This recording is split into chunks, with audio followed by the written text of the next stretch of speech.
another episodic podcasting adventure. It's Talkamania.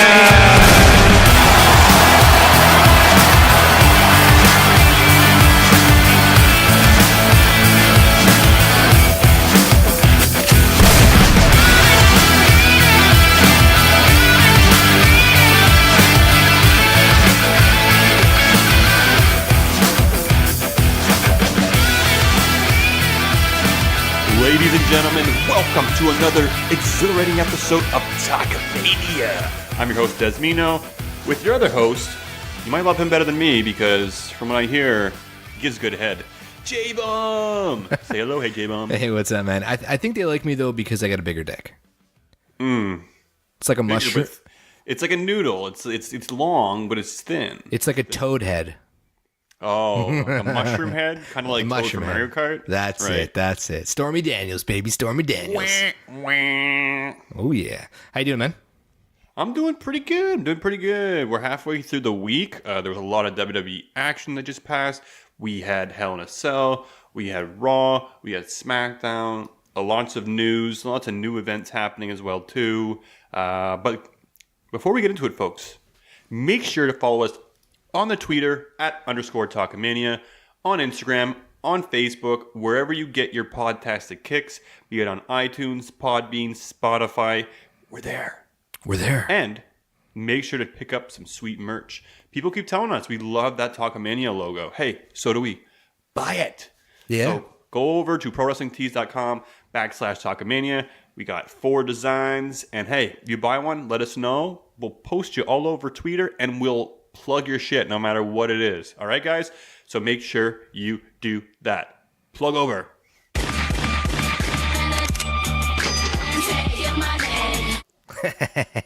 Yeah, buddy. So what's up with you, man? How was your week?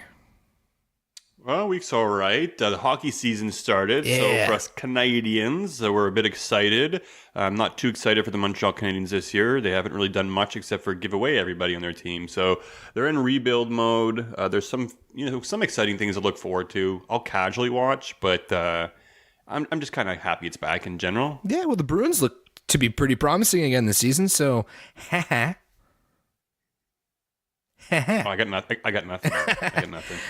Before we get into it, guess what I did this week? I finally went out and dipped my Wendy's fries in a Frosty. No, I did it. Yeah, man. And I don't know, man. The hype is not real. It was like the first dip was all right, and then it gradually got worse and worse and worse. But the thing is, it's like they don't dip well. Like the ice cream is somewhat hard, yeah. Yeah, so it kind of bends the fry. Yeah, a little bit. I mean, I get it. I tried it with chocolate. Everybody said to do with chocolate. I'm going to try vanilla. I like vanilla more than chocolate anyways when it comes to ice cream, so I'll check it out. That was Take the Bump. We were arguing back and forth, and a couple other people chimed in and said, I must be the devil or something if I don't like it. So, well, we'll have to check it out. I like to try it at least just to give my say as well, folks. So I'll let you know. But to me, I mean, offhand, dipping your French fries into ice cream sounds pretty crazy. Well, they say salty and sweet, right? Well, yeah, that's true. It could be good. Could be good. Yeah. Well, a lot of big news in the pro wrestling world. Fucking Woken Matt Hardy retired this week, man. Yeah, what's up with that? Well, the thing was, he said, Woken Matt Hardy wrestled his last match. So I don't know if that means that maybe Matt Hardy will be back, but just not as a Woken character. Like, I don't know. What's your take on it? I think it reserves the right for him to still come back. Right. I do think Woken Matt Hardy is done. I don't think it was a success. I think it could have been done a lot better. Even his run with Bray Wyatt wasn't that great. When he first came in, they had the main event Hardy Compound video. They were really pushing some steam behind him, but they just didn't really play it out right. But to answer your question, I think we'll see the Hardy Boys back together at some point. I hope so. We're going to have to see that. So I don't think he'll be retiring altogether, but I think for the most part, yes. I mean, we've had conversations on this podcast. Matt Hardy, he looks like he's a bit stiff and beat up and limping when he's in that ring. So I think it's good. Time for him to step back and become a producer. And, thanks for the memories, Matthew Hardy. Another news, we got 205 Live that moves to Wednesday, so they've got a way better time slot, in my opinion.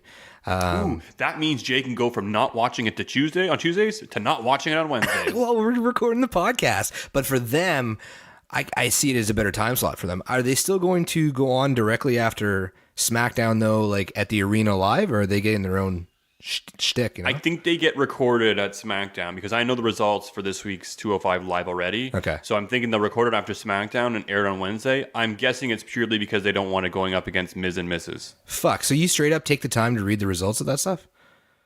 It's not hard. It's not. They're not long. It's just 1 or 2 matches, a segment. I like 205 Live. Yeah, I know. I'm so lazy. Do you think with them moving to Wednesday, I know a lot of people on Twitter were talking about it, eventually seeing like a women's only show, maybe following it and having Wednesdays as NXT 205 and like a show like called Evolution of sorts? I don't know. It depends how much talent they're going to need to build out a show like that. I think they have enough. Yeah. They have more coming up through NXT. And if they are going to be introducing these women tag titles, I think they could pull it off. I think people would be excited. I don't think tearing them off the main card or the main roster is dissolution, though. I think having it on the side, just like 205 Live superstars can come to Raw or SmackDown. Right, of course. I think you want to have the women on there. You want to have the champions. You want to have championship matches. But having those matches that are purely women wrestling, I would like to see them experiment and try it out. I would kind of think in the back of my mind that ratings would probably not do so good after a while. Probably not. I know. But, let's see. Maybe it'll be exciting. Maybe it could be cool. Yeah. I mean, I would tune in. Unlike 205. People like the Mae Young Classic, right? So That's you can it. debate that, they have that event annually, or I guess they've only had it for 2 years. But, the women are becoming more prominent. More opportunities, more things are coming. We have the Evolution pay-per-view as well, too, coming shortly. Mm-hmm. Who knows? This could be bound to happen. And on that note, they've also announced the Crown Jewel for November 2nd back in Saudi Arabia. A lot of people on Twitter are getting really upset about it. They're saying that it's, undermining the women's pay-per-view. I feel differently. I mean, I'm not bothered by it. It's just more exposure worldwide for the WWE. You're a man. Oh, because I'm a man. Yeah, well, I don't know. What do you think about it? It came out of nowhere. I mean, I know they talked about it for a while, but they kind of just announced it randomly out of nowhere. Yeah. And people are a bit bothered because it's very close to the Evolution pay-per-view. It's disrespectful. I think people are a bit butthurt. They're oversensitive these days. Anything will bother anybody about anything. I think just get over it. The women are going to have a pay-per-view. I think it's a fantastic start. They're also going to get paid to not go to Saudi Arabia and spend time at home. So there you go. I know it would be great, and hopefully we'll get there, folks. But, just chill out, chill out. It's good for the podcast, right? It's another pay-per-view for us to watch, and we get to Not create good more for our content. livers. Not good. Well, I think it's going to be during the day again while we're at work? Yeah, well, even the Superstar Showdown, that's on a Saturday, dude. Oh God. Oh, no. Yeah. And it's going head-to-head with Conor McGregor at the UFC, which I think is a mistake. Oh, really? Yeah, but I think it's a Saturday morning for us, I think. I'm not sure. Well, it's in Australia, right? So it's quite possible. Yeah. They also announced Starrcade for November 24th. It wasn't on the network last time, eh? Yeah, I remember you had mentioned that too, and I think I recall it not being on the network, but they're a little bit more prone to putting things on the network, so maybe they will. But then again, who knows? I looked at the card, though. I'm not too excited with it. It kind of seems almost like a house show pay-per-view. Yeah, I think it doubles as like a live event, right? So I know there's a bunch of cage matches. That's what I remember when I looked at it. They're jamming a lot of events close together. I'm down. It's cool. It's exciting. Yeah. I don't know. It also kind of forecasts that the Shield is going to be feuding with Braun, Drew, and Ziggler for the end of time. Forever, man. Pretty much. Holy pretty shit. All right. Well, let's go on to Hell in a Cell pay-per-view. In a cell. Oh, wait, no. You had something to add, actually. You had something about Rey Mysterio, right? Oh, I just wanted to say that you're coming off of news I'm sure all of you know by now. And if you don't, Rey Mysterio has reportedly signed a 2-year deal with the WWE, folks. So those matches with Daniel Bryan, AJ Styles, even Cien Almas, folks, it's going to happen. Oh, for sure they're going to feud. For sure they're going to feud. Probably his first feud. Oh, man. Almas is the bomb. And he also has a clause in his contract that he can actually walk whenever he wants. So he can actually just terminate his own contract if he's not happy. Jesus. Guy's got some fucking power. Well, yeah, I think he's been around long enough. I wouldn't expect him to probably play out the whole 2 years. Maybe like he'll, do a run of like 8 months, take some time off and finish off his contract. He's going to be on the final leg of his career, I would assume. So I'm sure he wants to basically have one more run in the WWE. And hopefully they'll book him properly. Well, money isn't everything. It's the only thing. I'm sure there's quite a bit of that, eh? All right, bro. So let's move on to Hell in a Cell. I love the pay-per-view, man. I think it started off really, really strong. The first 3 quarters, at least, were friggin' amazing, really entertaining. Opening with Jeff Hardy and Randy Orton, man, it was just friggin' gruesome, dude. It did not open up with Jeff Hardy and Randy Orton. I'm skipping over that. You're skipping over Rusev Day? Well, it wasn't really Rusev Day, if you think about it. Rusev Day would have been them winning the championship. But yes, okay. So what happened? Because I didn't watch that one. All right, that's it. I just wanted to put J-Bomb on the spot and You expose fucker. him. You son of a bitch. He also fell asleep during the pay-per-view. Yeah, I woke up the next day and watched it, man. Come on. Hey, guys, come on. We told you about it. Jay had his birthday this past weekend. I drove all the way down to the boony countryside to party with him. We had a keg. We drank a lot. We played lots of games. Bitch. And hell yeah, man. We had a good time. So my wife was my designated driver. So I had Lucky a good guy. time, that's for sure. Lucky guy. I was so tired the next day, man. Oh, This is the first day I'm not hungover, legitimately. But yeah, so Rusev lost. That's pretty much so it. Rusev lost, right? We saw Rusev and Aiden. I mean, come on. I think they're a little bit hard on Aiden. We saw it this week on Smackdown. He was very upset with him. You know, you didn't kind of come through if that's the best you could do. I mean, come on. Rusev could have lost just as equally. You know, I don't think it was really Aiden's fault. He got the trouble in paradise, and he got pinned in the ring. There wasn't too much of a miscommunication here. They just lost. Yeah. So, you know, we saw on SmackDown, it kind of tied in, and we'll kind of get into that now because, geez, you know, I don't want to spend too much time being upset about the demise of Rusev Day. That's it. But So it seems Aiden wasn't happy. You know, he was frustrated. He kind of went off backstage, and but Lana overheard him, and it was funny. There was that moment where she's like, "I'm gonna go tell Rusev," and I'm like, "Oh my god, he's gonna murder her." yes, I thought the exact same thing. It was like the perfect opportunity for him to be a villain again, you know? Yeah, kidnap her, or you know that whole like him being a vaudevillain, tying her to the train tracks, black Yep. and white. You know, they could still do it, but that could have been a cool opportunity. Yeah, it was. Sorry, go ahead. No, go ahead.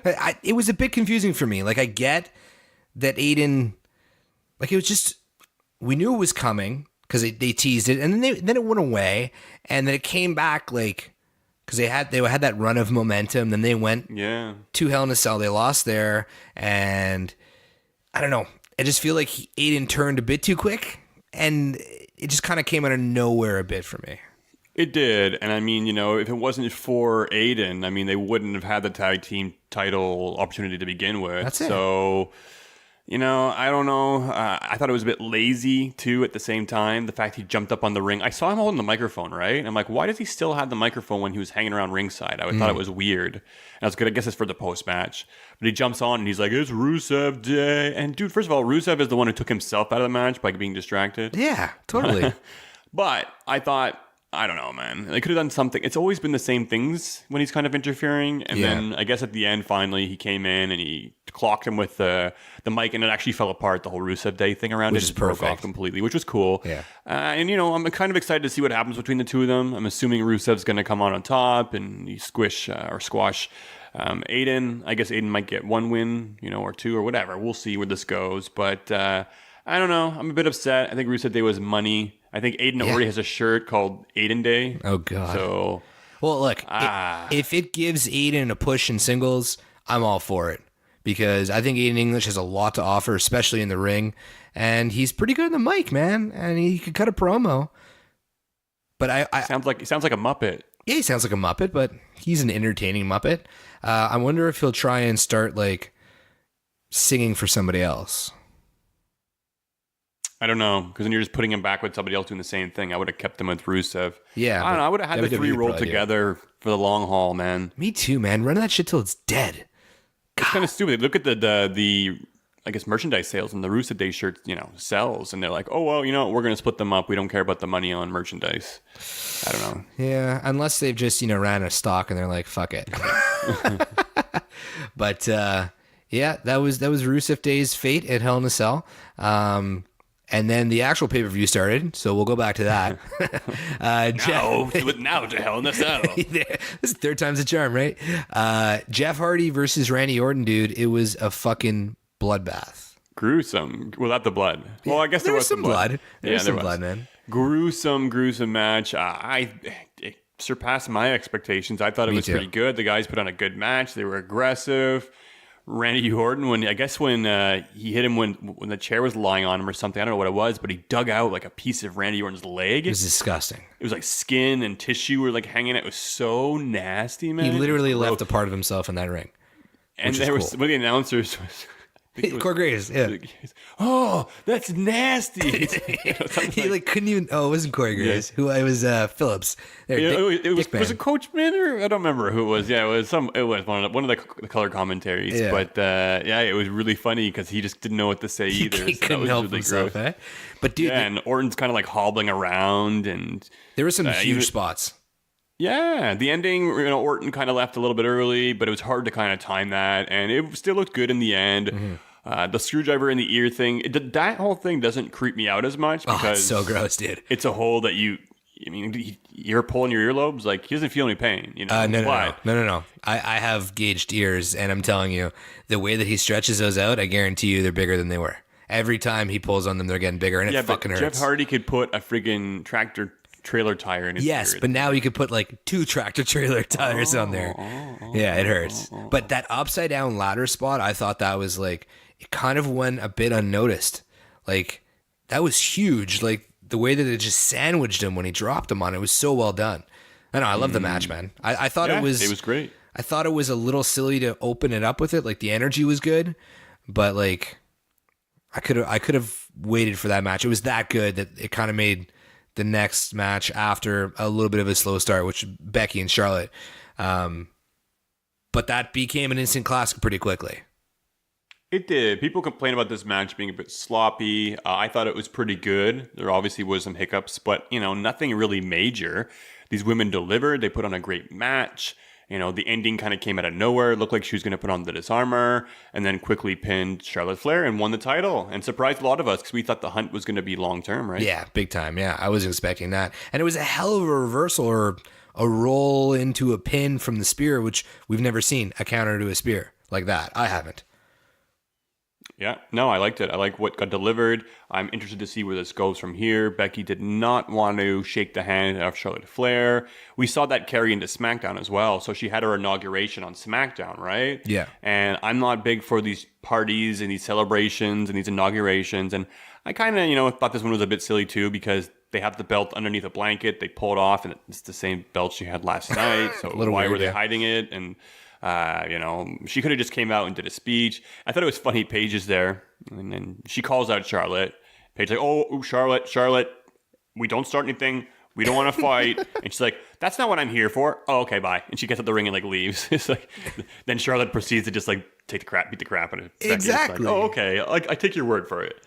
It was good though. It's just nice to see. Like, to me, right now, they're leading the women's division, and for sure. She got to stop saying. I mean, I know you guys be like, shut the fuck up. But yeah. They always go to the bitch line every time they want a cheap pop. But it's so good. It's like her thing now. But they shouldn't always do it. I found it was the Bella's thing. The Bella would always say bitch when they wanted a pop. So I just don't want them taking that route. But the Bellas are like, mean girls. And Becky, who's been a face for so long, calling Charlotte a bitch, it just freaking works, man. I feel like she's on another level right now, man. Like, yeah, she definitely is on a new level for her. Yeah, absolutely. I was reading today on a tweet, like, it'd be awesome if Becky just goes in and interrupts promos and just goes into matches and does the Bexploder on everybody and just like walks out, and that'd be pretty cool. Just wreak some havoc. Wreaks havoc, yeah. I'm Gold Dust. Spider-Man. She could use a quicker finish though, because like the Bexploder is. Well, it's not really her finisher. No, I know. I think she should have. I agree with you. I think she should have an impact finisher. Yeah, Chris Rucker was talking about them using like the Sting's move there. What was it called? The reverse DDT. The Death Valley driver. The drop. Death drop. He's gonna kick our ass for not knowing this. Yeah, he is. He's gonna be all over. Well, you were more of a Scorpion Death Drop. Scorpion Death Drop. You were more of a Sting fan than I was. So who, it's me? on you. Yeah, that's totally on you. Yeah. We got Ziggler, McIntyre versus Rollins and Ambrose, and to me, it was just out of this world, man. Great pace the entire match.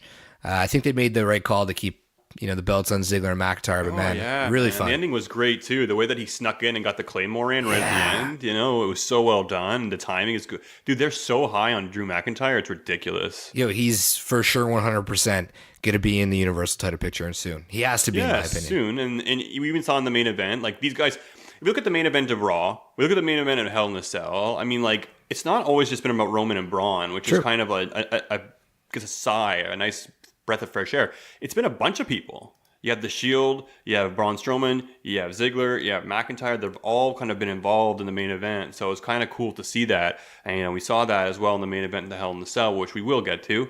But for this tag team match, it was a fantastic match. I liked the chemistry. And then, McIntyre picked up the big win. We saw on Raw this week as well, too. He picked up a huge win against Dean Ambrose. I think it was Ambrose's first loss from his return. And Ambrose already lost the match, right? So you think, I was for sure thinking, oh, well, this sucks. This is going to be McIntyre's first, loss. McIntyre hasn't lost cleanly yet. Oh, he hasn't? So, no, he's not. Oh. So not only did he win this match, folks, he was feigning an injury the whole entire match with his knee.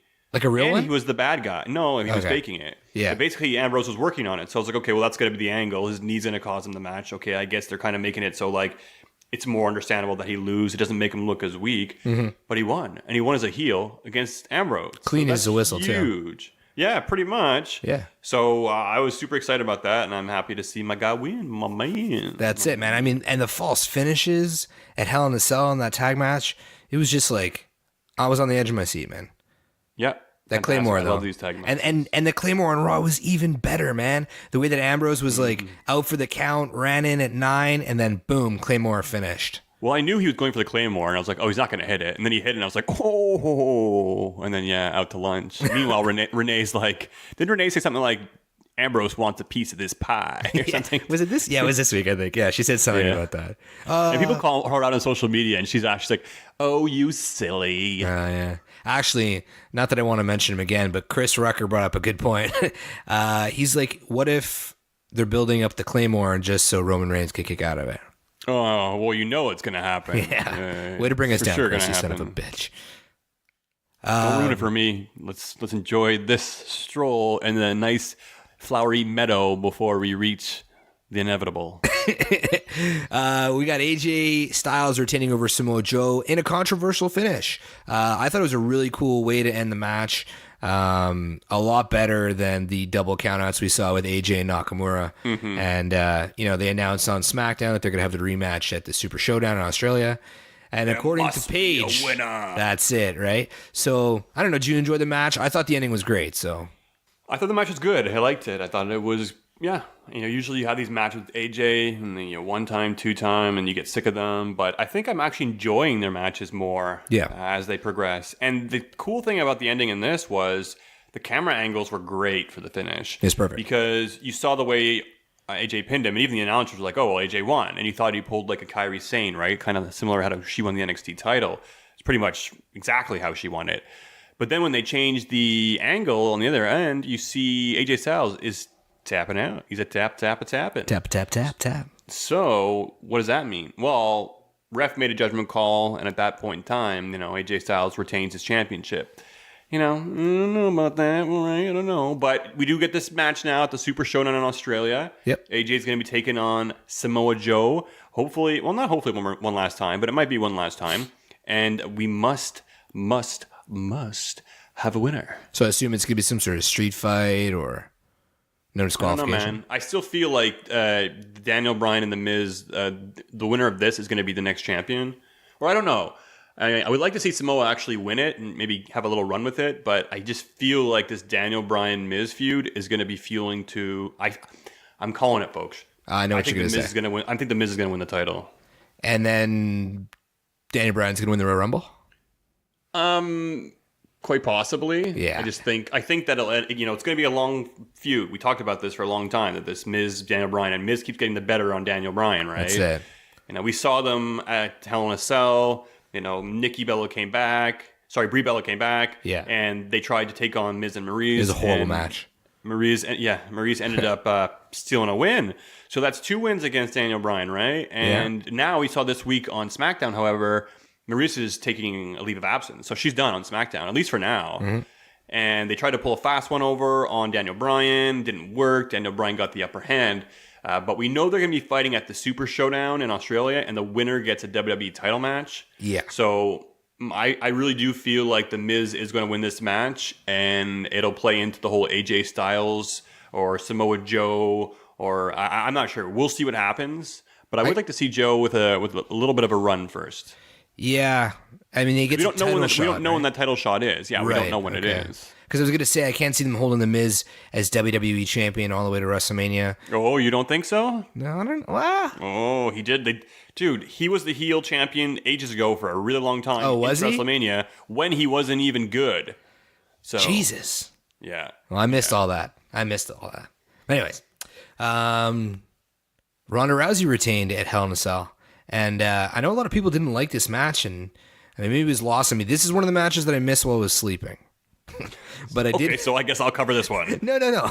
I woke up the next day and watched it, and I thought it was freaking awesome. And I thought we finally saw Ronda like selling properly. She sold fantastic. It was a really good yeah. match. It was a really good match. And not only that, like Alexa Bliss was really good. Fucking right she was. I thought she wrestled really good. She had a lot of arsenal. She did a lot of chain wrestling. So did Ronda. She did a little bit more chain wrestling. Yeah. Her selling was fantastic. Yeah. Her ribs and being it was stiff. on the ground. Yeah, it was stiff. It was really, really good. And I'm telling you, man, she tapped out a little too fast, Alexa Bliss. Agreed. But that's just the one. They're selling that move, man, and her armbar is like shit. Honestly, it's not even like they don't even straighten out her arm. It doesn't even make sense. It wouldn't hurt. Well, when she first came in, it wasn't so bad. She put on Stephanie for the first time, and the arm kind of bent or popped. She kind of twisted it. Like Brock Lesnar used to do it really good when he had them in like his Kimura clutch or whatever. He would twist the arm, and it would look really good. But I don't know. But I know Alexa Bliss actually does have an injury. I don't know if it's legit or not. It seems like it is. Yeah. But she has an injured arm. We know Rousey's been a bit rough with her opponents. Bliss is a little bit on the petite size, but we saw that affect the mixed match challenge, which did kick off now, folks. And now Braun Strowman has been wrestling with Ember Moon. Yeah, which makes no fucking sense. No, but I guess it's kind of exciting to put Ember Moon in it. People are excited. But I'm telling you, it's worth it just because Ember Moon took on Team Pause, which is KO and Natalia. Mm-hmm. I'm telling you guys, I know J-Bomb's not a big fan of Mixed Match Challenge. I kind of like it. But the post-interview when Natalia and KO had their loss is hilarious. I'm sure they go backstage and Natalia's sitting there like frustrated and KO's literally lying on his face, on his stomach, just face down on the ground. Like planking? Kind of like, what's that? It's like planking straight down? Yeah, pretty much. That's exactly what he's doing. He's planking. And then she kind of comes over to talk to them, and he's just like lying there disappointed and like not even looking at the camera. His face is actually looking into the ground. I thought it was great. And like they were completely off sync with each other and they were playing it. I thought it was hilarious. But getting back to Ember Moon and Braun Strowman, the one reason just to watch this match, Ember Moon stands on Braun Strowman's shoulders and hits the Eclipse on Natty. Did it look good? It looked okay. But the idea is cool, right? Well, to land that high on your butt, so you kind of like lies almost down like an RKO, but it still looked pretty good. And I think Blitz is supposed to come back anyways. They're doing a round robin for the first round, so there's no eliminations. Okay. And exciting. I just think it's weird that it's like a face with a heel, but whatever. That's just me. I guess that's what it was with when it was Bliss and Braun anyways. Well, I think they called an audible too last minute here. Bliss wasn't supposed to be out, so. That's our favorite word. That's 3 weeks in a row we use the word audible. Yeah. Ronda Rousey issued a open challenge this week on Smackdown, and that's something we haven't seen in the women's division before. Yeah, and she didn't even know how to do it. What do you mean she didn't know how to do it? You didn't watch the backstage segment? She's like, I see some guys come out and give me open challenges. Do I have to sign papers? Do I need my license? Do I need to meet a certain size? Do I have to wear special glasses?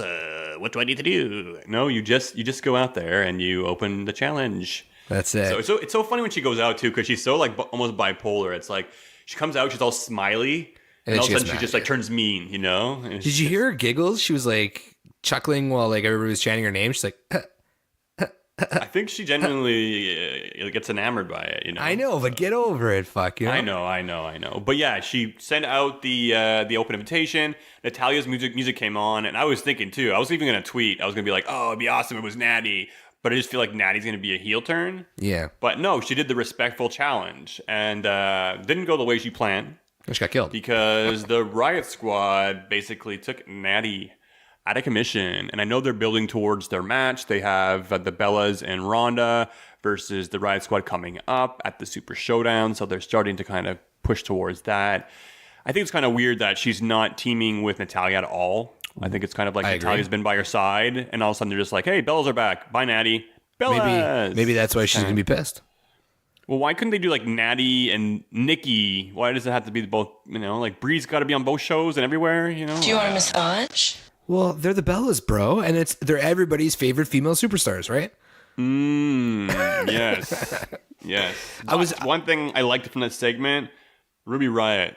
Great. Love the aggression. And then, dude, did she lay into Ronda with that spear? I think that's honestly probably the stiffest move she's received since being in the WWE. And I was wondering, you think she kind of went out there and just did it? And Ronda after was like, what the F? And people were like, dude, what are you doing? Don't hit, don't go that hard on her. Or if Ronda's like, go stiff, I want you to lay into me. Well, yeah, you asked me that question too when we were texting, but when we talked to Ken Shamrock and them both being from the MMA world, he was always like, I want a stiff match, just punch me in the head, So you got to think she's fucking tough, man. Like the way that Bliss was kicking her in the ribs at some points, like she wasn't even smacking her thigh. She was just straight up full contact hitting her. Like I'm sure Ronda knew it was coming, but I mean, yeah, that spear was pretty rough, but I'm sure Ronda's the type of person who probably wants that kind of fight in the ring. I think so too, and it's kind of cool to see. I think having her kind of, no offense, but kind of take on these more tougher athletes, it's going to kind of bring the best out of Ronda Rousey. I agree. But hey, Alexa Bliss, I thought she did really friggin' well, and I'll give it to her on that one. I know a lot of people didn't think so, but I like that girl, man. I think she did good. Yeah. One of the best wrestling matches from Alexa Bliss we've seen. Yeah, it's true. Roman versus Strowman. And to me, it was a train wreck.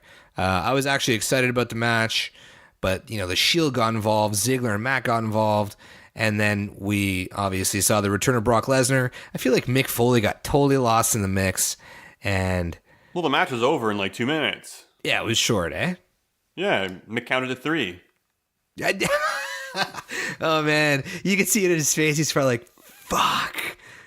Damn. It was you so saw funny. It in his face. Yeah. I think he even said to to Braun, he's like, that was on me. That was on me. That was on me. Oh, Mick. Like, that was on you. Counting to 3, you're the ref. If that's on you, the match is over. Exactly. I'm surprised they didn't have any sort of play on that, but I guess the match wasn't terrible. I mean, these guys have faced off before. It was aggressive. The only thing I would kind of start to pick apart was, when the Shield ran down, when Ziggler and Drew ran down, they were feuding. They ended up on top of the cage, which was awesome, by the way. The crowd, the cage looks larger. I don't know if it's the color or not. But it looks huge. And it was crazy. They're fighting on top of there. They're trying to distribute their weight around. So you saw the top starting to bend a bit. Yeah. Drew's a big guy, so we were all excited to see that happen. But I think it was like, I don't know, a good 10 minutes when all this happened. And meanwhile, Braun Strowman and Roman Reigns didn't move in the ring. They were doing dodos, man. They were just sleeping. Come on. I get the whole spear through the table. By the way, looking at our show last week, we said, 5 Superman punches? Well, I was right. It was 5 Superman punches. And I said 2 spears. We only saw 1. So I was close. I think I said 5 or under. You said 5 or you said 4. So you were 1 to 4, you would have won. 5 or under, I said. No, I don't think you did. We'll go back. It was your birthday, so I'll give it to you. But I missed the heel rolling. Did you see the tweet of everybody lying on top of the cell and the dude wrote, Andy's coming? Quick, Andy's coming. Yeah, that's so good. And I didn't know what it was at first. I was like, what? And then it hit me and I was just like, fuck. I wish I can come up with that on the spot, man. Yeah. That guy's Twitter game is strong. I don't know who it was, but his Twitter, that was a great tweet. And the guy's got 1,300 followers and he had almost 2,000 retweets on that tweet. So good for that. Sometimes you see somebody they'll get a tweet out and it'll have thousands of likes and the guy has 130 followers. You're like, good damn. for them. Good for them. Good for them. Makes me feel inadequate, but good for them. Well, many things in life make me feel inadequate, so just add it to the list. The list. So yeah, the fans' reaction after the match, I don't know if you saw any of the videos, but they were chanting, "This is bullshit," as the announcers walked to the back. I mean, it was just like WWE's opportunity to have Roman Reigns in a main event outside of being with Brock Lesnar, and they just completely fucking shit the bed. But that pop for Brock Lesnar was pretty dope. I'll give it that. Well, I think it caught a lot of us by surprise, myself included, because I figured, well, Brock was done. And even when, Heyman said, he'll have his rematch clause, Angle's like, he's not going to have it for a very long time. So what I'm kind of looking into and reading is that Saudi Arabia basically demanded Brock Lesnar. Well, I mean... money isn't everything. It's the only thing. So... and money talks, mofo. So yeah, he's getting a huge payday. I'm hearing 6 figures. But for sure, 6 easily. Oh, I bet you it's 7. I'm sure he's getting paid $1 million. Well, we'll see, folks. But all I know is he will be at the Crown Jewel. There'll be a 3-way for the Universal Championship. I assume Brock won't win it. Roman will probably retain. And there you go. Now you don't have to watch it. Yeah, we're all gonna watch it. But yeah, people were excited to see him come in, basically kick the door down, destroy everybody. He looked in shape. He had the beard. Your beard I don't is know. weird. I guess people really realized they don't want Roman. But they only just realized it, folks. F5s, and it was over. And poor Mick Foley. Roman on to Braun Strowman too. And poor Mick Foley sitting there and having being thrown off a cage and thrown through a cell, and he's just like. First of all, he was dead with pepper spray, which was silly, and then they called the match. Remember, he's on the do not touch list. I know, but he told us this himself. I know, but I'm saying that he was out for the count from pepper spray. That's what I mean. He couldn't. And dude, what's going on with the briefcase? Was that just a failed cash in? They didn't even mention it. Failed cash in. I know, they didn't even mention it, and there was no briefcase. They should just. Did they start off the match with a briefcase or any sort of this is the cash in for the Money in the Bank? There was none of that. I don't think so. Yeah, I feel like there's going to be something with that. I don't. I think I love your enthusiasm, and you look at the silver lining or the hidden lining on things. It's never there. Well, I'm afraid I've got some bad news. Fuck you, Dez. All right, well let's move on to Raw. Big takeaway from Raw. I mean, The Undertaker made an appearance.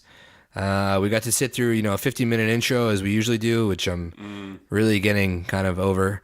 And to tell you the truth, I thought his promo was kind of boring. He's never really been fantastic at promos. He's cut some really good promos. He's good in the ring with somebody else, but alone, it's kind of Bray Wyatt-y, where I'm like, what the fuck is this old woman talking about? Well, Bray Wyatt, he just kind of goes on and kind of poetic metaphors, and he uses the same ones for everybody, so nobody looks or feels different than anybody else. Yeah, but that's what that's what Taker was doing. Yeah, I guess 6 so. feet in the ground, and you will rest in peace. And but it's weird, Triple H. I think Triple H could have been there. I guess they're saving for the face-to-face, but it's kind of like, I don't know. He did a lot of managing of this match while he was down there. He's like, "Oh, I know Shawn Michaels. He kept talking about Shawn Michaels. I'm like, why do you keep talking about him? He's like, I know he'll be in your corner. He will? Why? So Kane will be in mine. It's like, oh, yeah. Okay. So he said, okay, sure. Make him the GM of Raw. So a lot of people on Twitter have some opinions as to maybe Kane screws the Undertaker, and we get Kane and Undertaker at WrestleMania, and they're both done forever. Which wouldn't? What? No. People were talking about it. I think it's plausible. Yeah, people talk about all kinds of nonsensical shit. I don't think what's going to come from this match then? Kane is not going to retire the Undertaker. Come on. No, I'm not saying Kane's going to retire from the Undertaker. I mean, Kane and Undertaker one last time, and they do it at WrestleMania, and they're both done after, is what I mean. I'd love to see that match, actually. I would love that's to what have that's that what I was saying. I think Kane wants to have that. He's talked about it. But again, Kane is the mayor of Knox County, Tennessee. Well, he's going to be in Australia. Well, he will be there, and I think that's fantastic. It's so cool. Imagine living in Knoxville County, Tennessee, and your mayor just goes out and wrestles somewhere in Saudi Arabia and then comes back. That's awesome. And it's cool because actually the WWE is going to pay $100,000 each time he makes an appearance to Knoxville County. Isn't that cool? I'm going to do it again. Money isn't everything. It's the only thing. The trifecta. They advertised that they were going to do that? No, we didn't advertise it. Oh, dirt sheet? It was in a dirt sheet, basically. Dirty. And pretty cool to see, But I think what it's leading up, again, they're talking about the crown jewel, right? So I think what that's going to end up being is Shawn Michaels and Triple H versus The Undertaker and Kane. That's the heavy rumor. You think I it's going to be a Shawn Michaels tag? is being heavily asked about. I know he was at last Saudi Arabia. They really wanted Michaels to wrestle. He didn't do it. I think now they're slowly talking him to come back. I think Undertaker gave his blessing. I think that was the ultimate thing. You know, Shawn Michaels says, I don't want to be like everybody else. I don't want to retire and come back. But I think the biggest thing was he wanted to be respectful and stay retired because of The Undertaker. And I think that segment that we saw was The Undertaker saying, well, if you want to come back, you know, you come see me first. And they're going to have this, I guess, tag team match or whatever it is. I don't know. I don't know what it'll go on to. I don't know if it'll be another match at WrestleMania. I hope not. I like to see Shawn Michaels versus somebody else at WrestleMania. But it's cool. It gets him back in the ring. Now, we'll see. Will he still deliver on the same level? I do think he will. But will he be the same without any hair? And I think he will. Maybe. We'll see. Well, if he grows till WrestleMania, he's got time. Yeah, but he can't though. I wouldn't even suggest. I wouldn't even suggest that he grows the hair. It's almost That's Baron Corbin style. It's almost worse. Yeah, it's like let yourself have a bald spot, you know, and then we'll get used to it. And again, you know, I think he's insecure. He's worried because he was so vain. He's all vanity. He had beautiful hair. He was a good-looking guy. Beautiful hair. He's a bit withered, you know, like he's been in the sun a lot, you know, his eyes a bit wonky, his hair's thinned out. Dude, this is my favorite wrestler of all time. I'm not trying to you know, I'm just being legit. But I think it's all in his head. I think, you know, the fans know who he was. They knew where he came from. We all get old, you know. J-Bomb's getting fat as hell over there, man. I'm not getting fat as hell. I am fat as hell. I can see him expanding, turning gray. His nose is getting bigger. It's disgusting. It's disgusting. I think Shawn Michaels can go out there. I think he'll be fine. And I think it'll be a great match. So I'm excited to see what happens. And man, I really hope, because we're going to be there, Jersey, WrestleMania, Talkamania. If we see Shawn Michaels wrestle at WrestleMania, oh my God. Fuck, man. Bucket list. Kill you now? Die happy? Yeah, not yet. Okay, we got Seth Rollins and Ziggler again on Raw. And Seth retains. I'm okay with that. I'm okay with seeing Ziggler and Seth. I know it's getting close to the point where it's like, okay, I've had enough of these guys. But man, I just like these guys. They got good chemistry. When they ran on top of the cell at Hell in a Cell and started punching each other, the fans loved it. I never expected at the end, going into the pay-per-view, that the end of the pay-per-view would have Ziggler on top of the cell. I would not have thought that. I could have guaranteed crazy. I knew all four of them were going to be up there. Ah, really? Yeah. Really? Oh, I think I called it last episode. So I thought the table spot was it wasn't well timed. No, I know, like, you know, they kind of had to get themselves in position, and I'm being a bit picky, but like, you know, when they were on top of the cage and they're kind of doing the hockey punches, they're like punch, punch, punch, punch. Well, I think it should have been similar. They should have measured their where they needed to be, and then each one grabbed the other guy by the back of the head and the hair and just started like slamming it forward on the cage, and then they count down and then fall backwards. Isn't that what they did? No, they kind of like looked backwards and kind of like one jumped and the other jumped. Yeah. It just, I don't know, it looked a little bit staged. I like the way KO did it. He just didn't look and he kind of landed it. He stuck it. KO's fucking crazy. Yeah. But I think they could have done like just both smashing each other's heads really quickly and then bam, they would have fallen off. It just looked too set up. It was super set up. But here's the question I have for you, man. You know, how does creative write Rollins into a new storyline with the IC title while still keeping him involved with this whole Shield versus the Pack? Maybe Drew McIntyre. I know, but that's... Yeah, but it's still the same thing, man. Like, are they stuck? Are these six stuck with each other? For now, we've seen all up into Starrcade this is going to be happening. So we know it's going until November at least, but they could change things. But again, I mean, now we have Ziggler. He lost his rematch. So now it's like, well, you've had enough shots, Ziggler. He's like, well, what about me? I beat Ambrose last week. Ooh. And then she goes, Kurt Corbin will say, yeah. Because Corbin basically said you picked up a big win this week. So who knows? Maybe next McIntyre will challenge for the IC title. He'll win it. And then maybe that'll be the beginning of driving a wedge between the two of them. Who knows? Oh, you're probably right, actually. Maybe. It's going to be cool to see Drew Mac as IC champ and tag team champion at the same time. Drew Mac's the shit. He is. Bobby Lashley, Lio Rush. Love it or hate it. I want to know what you think about this. Okay, so this little twerp came out, and I'm like, who the fuck is this dude? And then Elias is like, whose kid is this? And I immediately was like, Lio Rush is the shit. And then I didn't really like anything that he was doing until KO came out, And then this guy's a fucking ninja, man.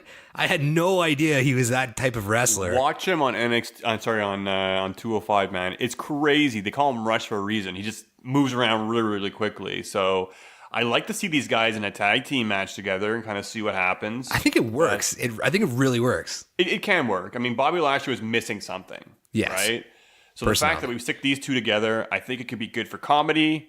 I think at the same time, Lio Rush, he's good on the mic. This is one of his first times out on Raw. He didn't show any signs of being nervous. No.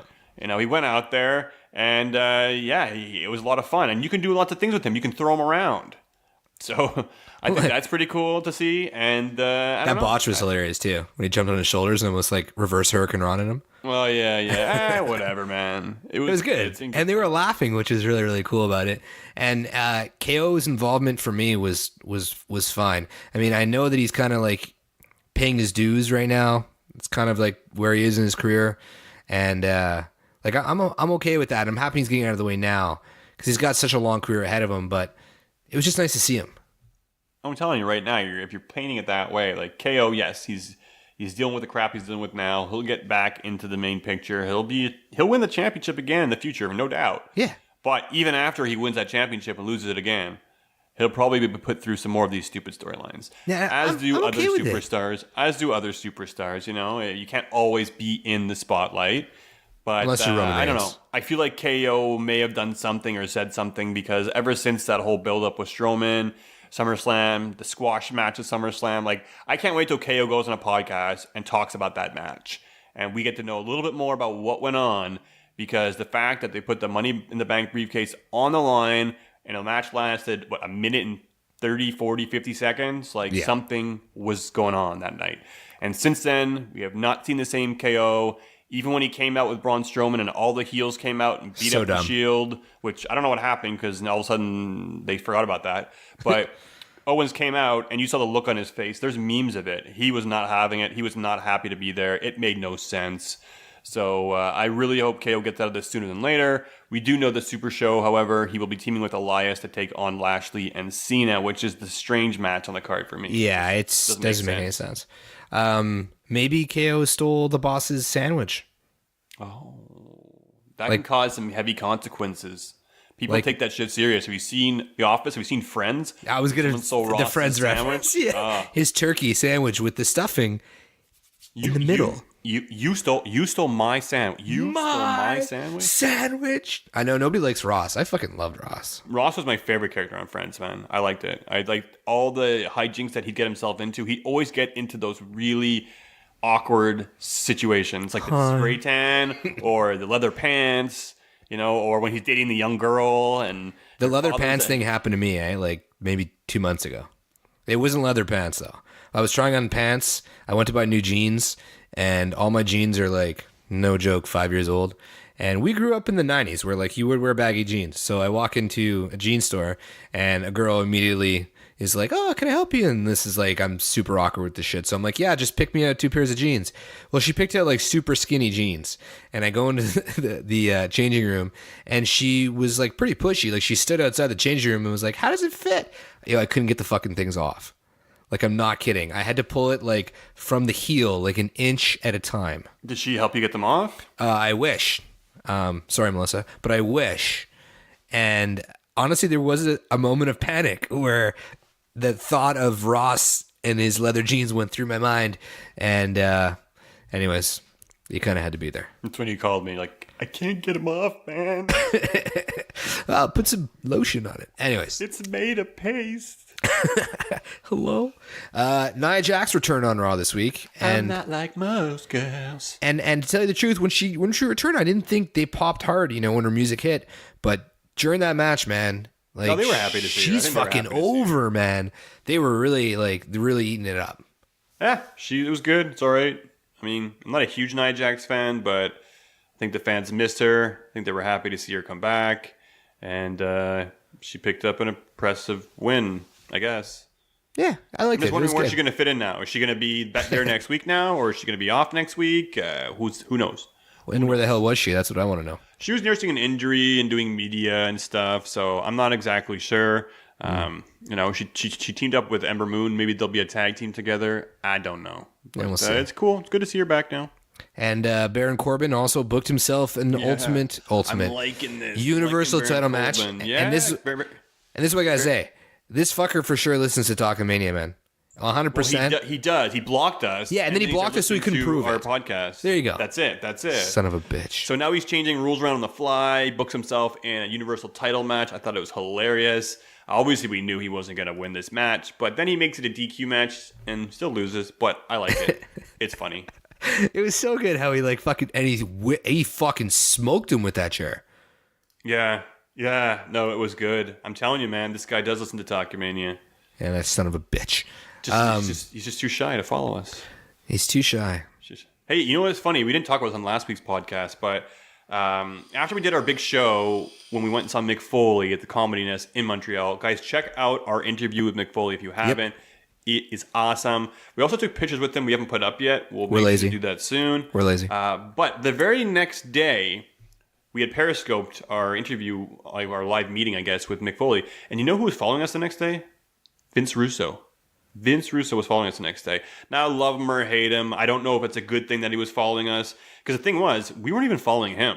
Nope. So he had to make a conscious effort to actually, see us somehow and then follow us. And I basically messaged J-Bomb. I'm like, oh, shit, Vince Russo's following us. That's kind of funny. I didn't know if it's a good thing or a bad thing. But I didn't really want to follow him back because he kind of has a stigma with him. Although he's helped put together a lot of really good memories in the Attitude Era, he also is responsible for a lot of shitty moments in WCW. And a lot of people try to stay away from him because it's, career suicide. However, it was exciting. It was exciting to be followed by him. But, we decided, whatever, we're not going to follow him back. And you know what, guys? This might be how petty Vince Russo is. Hours later, he unfollowed us. So he made a conscious effort to follow us. And then I guess he was like, I'm Vince Russo. You're not going to follow me back? Unfollow. What the fuck is that? Well, Vince, we got 2 words for you. Suck it! Wow. All right, let's move on. Let's move on. All right, we got SmackDown kicked off. Miz TV. Haven't seen that in a while. To tell you the truth, during Raw, those promos for SmackDown were dope on Raw. They got me super excited. I was actually hoping, and really, really hoping, for an NXT call-up or a cooler guest than it was. But I guess at the end of the day, it really made sense that, Maurice came out. It was nice to see her, because Montreal. But like you mentioned, kind of like, I don't know. And her theme music too is just quiet and not, I don't know. I just was like, Maurice, really? I don't know. And you know what? Also at the pay-per-view, she came out before he came out. They should have came out together. 100%. That's pretty much all there is to say about that. I was underwhelmed. I was underwhelmed by the that was the guess, but I can kind of see it's that's definitely a Miz thing to do. But you're dying over there, eh? Yeah, sorry, I drank something. But yeah, I was a bit disappointed because the Miz really hyped up a guest. I was like, oh, who's it going to be? But Maurice wasn't there, so I was like, oh, it might be her, and it was. She comes out. It wasn't super exciting. But she does tell us that this will be her last week on SmackDown. So I got to ask you, how do you think the Miz is going to fare without Maurice by his side? Well, I think you're right. I think he's going to beat Daniel Bryan and he's going to make his path to the WWE Championship. So I'm assuming he's going to fare pretty well. I'm going to miss Maurice because she's hot. And she's from Montreal. Okay, good. So, we know where you stand. Well, but I got to ask you, so the Miz is good, but he always seems to do very good when he has a protege or somebody with him. Right. We've seen this for ages. R-Truth, Alex Riley. Who the fuck is Alex Riley? We saw... Come on. Alex Riley, he's from the NXT days, man. This guy, can you slap J-Bomb, guys? Give him a hashtag slap J-Bomb over here, because, come on, guy. I have no idea how half these guys are. Used to be somebody who used to follow Miz around, be his protege, kind of carry his bags, just like the B team was, just like... I know who Mizdow is. That was awesome. Mizdow as well, too, for sure. So Alex Riley was way back in the day, so that's probably why you don't know. That was when you were on your hiatus, experimenting with other men. And... We see, though, that he's going to be going towards the WWE title, or at least it seems like it's going to be. But I can't see him winning that title and then retaining it. I just feel like he's going to need somebody by his side. I'm just wondering if they're going to go that route and who it would be. Do you have a guess as to who it could be? At this point in time, no, I don't. Well, that kind of dampers the conversation because I have no idea either. I'm trying to think. I'm scratching my head now. Who are some top heels on the SmackDown roster? Maybe it'll be an NXT call-up. Oh, maybe. Could be. Yeah.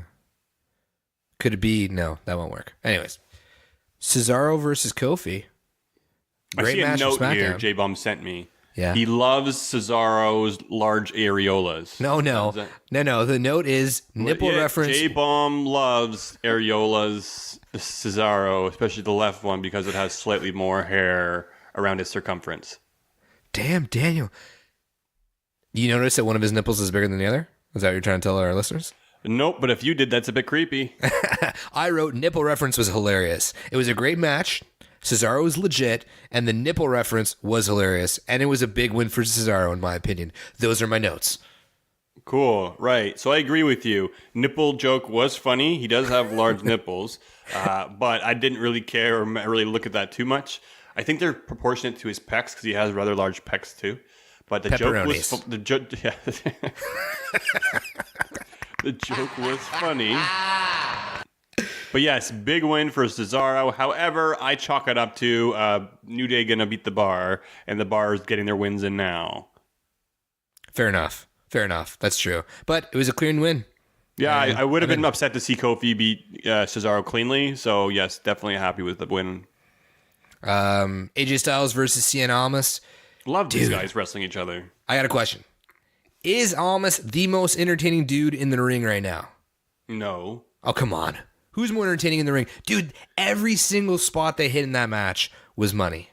He's great. Well, first of all, you're putting AJ with Almas, right? These are two guys who can deliver in the ring. But Almas is delivering the big spots. Yeah, Almas is great. He does his double backflip, and this time he didn't land it the second time, which is pretty cool. Yeah. His double knees in the corner. Just a lot of stuff that he does, man. He pulls out lots of little tricks out of his bag, and I like these guys. They were money. Pulls out the Styles Clash out of nowhere and so picks cool. up the win. Yeah, but and Vega dude, too. She's like, no! The coup de grace on the outside? The hanging coup de grace where AJ was hanging with the ropes? Yeah. That was amazing. He I like it. To me, he put Finn to shame. Well, again, I think this guy's on a fast track. I think it won't be too long until he's in some sort of title picture. It might be against Nakamura for the U.S. title. I could easily see him being put against Rey Mysterio as soon as he gets in as well, too. But then again, he would be basically probably putting Almas over. But, who knows? Maybe the feud will go back and forth. They'll exchange some pinfalls. But I no doubt those two are going to feud. But I'm really excited to see his future. His English is crap. But Whatever. I think as long as he's got Vega with him, it doesn't matter. His Look at English Asuka. Her English is crap, so... Oh, and that's the next point I want to talk about, bro, because Asuka was on the show. And you know what? In your defense, I put out a tweet last week. Feeling bad for Asuka. And I got a ton of backlash. Apparently, wrestling Twitter knows how Asuka's feeling, and we're just, two idiots.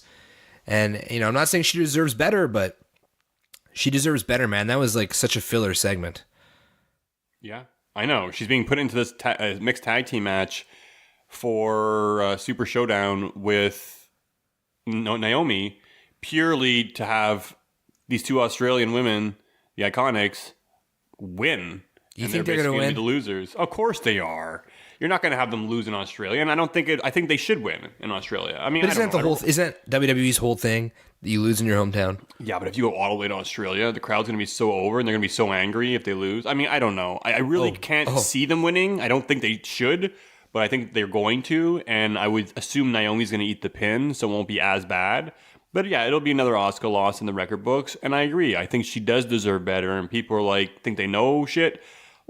I think she wants to be the best. I think she wants to be champion. She was on track. She was NXT champion for a long time, undefeated. And now, I don't know, man. She's an afterthought. And I guess people run their course. But, they got to build her back up. Maybe make her the evil clown Asuka, a heel. But, I know, right now they're making her goofy. The backstage segments with her look a bit silly. I don't know. And again, I'm sure a big part of why she's sticking around is the money. You got to say, you got to believe it, folks, man. Because she's making a lot of money. And she gets to see the world. And she gets to show us pictures of all the things she's buying for her apartment and the video games she plays that she pays for with her WWE bling bling. Is that what she says? That's awesome. You know, she posts stuff on Twitter and Instagram and stuff, and she's awesome. I like Asuka a lot. I'm kind of like, you know, I'm still salty, but I really just try to focus on other things and hope that you know, they'll fix things up a little bit. You know, even if here I go again. Even if yes. Even if you had her lose, just the way you had her losing against Carmella with James Ellsworth, and then like a weak ass super kick or being pushed into a cage, like, come on, man, this woman could not be beaten by anything, and now she gets beaten so easily. So again, they could completely go back and fix this by saying, hey, ever since she lost against Charlotte, you know, she's been broken. She can't find herself. She's lost Asuka or the real Asuka. And then, you know, maybe she refocuses as a face or just turns completely heel. And then maybe it's believable once again. I get why they didn't make her champion, I guess, because she can't really cut promos and there's only so much they could do with her. But I still think they could have. Yes, I think they fucked it up, man. She could have been enigmatic and just kind of, you know, like Sting used to be. Quiet, misunderstood, Give and her a just mouthpiece. dominate. Give her somebody who could talk for her. I don't know. Give her something. Fuck. Okay, I got a question for you, man. What? You know, Dick Hands was all over the production van this week. I thought it was pretty poetic how he's rubbing that dude's face. Touche. He's talking about his next victim, brah. And who's his next victim? I don't know, man. I was trying to think about that today, and I read a lot of rumors, and a lot of people think it'll be Daniel Bryan. But, I mean, I don't... But he's busy with The Miz. But unless The Miz wins, maybe Randy Orton gets involved and costs him that match and plays some mind games with him. And then The Miz goes on, wins the title, and Bryan kind of feuds with Randy Orton for a little bit until he kind of gets back on track with The Miz. I really don't know. I mean, you know, there's lots of possible, I guess, people that he could be going after, but it would have to be a face, right? So, I don't know. Daniel Bryan stands out to me as a possibility. So those are the two questions I guess we have. If anybody wants to chime in and, you know, tweet at us, who's going to be Orton's next victim, and who's going to be the next sidekick of The Miz going forward? I think those are great questions, and there's a lot of really cool options. And I'm going to kind of, you know, in the back of my mind, take a look at what's going on, who's on the roster, and, you know, maybe I'll have a better eye of who this would be. But again, folks, let us know. Who do you think? Who do you think is going to be with The Miz, and who do you think Randy Orton is going to target next with his perverse games and dirty fingernails? And dick hands. So that's going to wrap up another episode of Talkamania. Great way to end it. Like we said, hit us up on the Twitter machine, @_Talkamania. On the Instagram, just follow us at Talkamania. Same thing on Facebook. And check out ProWrestlingTees.com/Talkamania. For J-Bomb, I'm out. Dez, say bye-bye. Happy... Oh, shit.